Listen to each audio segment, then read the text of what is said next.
सशस्त्र प्रहरी बल नेपाल कस्तो प्रकृतिको सुरक्षा निकाय हो? अर्धसैनिक। सशस्त्र प्रहरी नियमावली 2072 कहिले जारी भयो? विक्रम सम्वत 2072 3 महिना 21 गते। सशस्त्र प्रहरी बलमा कतिवटा समूहहरू हुन्छन्? 2वटा समूह। सशस्त्र प्रहरी कल्याण कोषको स्थापना कहिले गरिएको थियो? विक्रम सम्वत 2059 वैशाख 14 गते। सशस्त्र प्रहरीमा पहिलो सशस्त्र प्रहरी महानिरीक्षक को थिए? कृष्णमोहन श्रेष्ठ। डीएसपी को पूरा रूप के हुन्छ? Deputy superintendent of police. सशस्त्र प्रहरी बलमा कतिवटा पदहरू छन्? 15वटा पदहरू।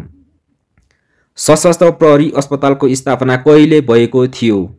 विक्रम सम्वत 2058 फागुन 2 गते। सशस्त्र प्रहरी निरीक्षकको दर्जानी चिन्ह के रहेको हुन्छ? खुट्टा क्रस। सशस्त्र प्रहरी कर्मचारीले सार्वजनिक बिदाको दिनमा काम गरे बापत कुन बिदा व्यवस्था गरेको छ? सट्टा बिदा।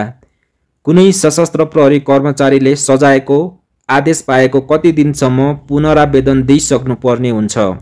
15 दिनसम्म। 15 दिनभित्र।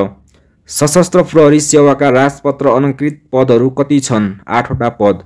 सशस्त्र प्रहरी सेवाका राजपत्राङ्कृत पदहरू कतिवटा रहेका छन्? 7वटा पदहरू।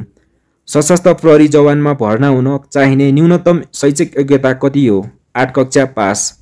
सशस्त्र प्रहरी सेवा खुल्ला प्रतियोगिताद्वारा पूर्ति हुने पदमा कसको सिफारिसमा नियुक्ति गरिन्छ? सशस्त्र प्रहरी सेवा आयोग। सशस्त्र प्रहरी सेवा आयोगको सदस्य सचिव को हुने व्यवस्था छ? सशस्त्र प्रहरी महानिरीक्षक। सशस्त्र प्रहरी कर्मचारीले कति दिनसम्म आफ्नो घर बिदा सञ्चित गर्न सक्छन्? 180 दिनसम्म। सशस्त्र प्रहरी एसएसपी लाई नेपालीमा के भनिन्छ? यदि यसको उत्तर आउँछ भने कमेन्ट गर्नुहोला। Thank you for watching. जय नेपाल।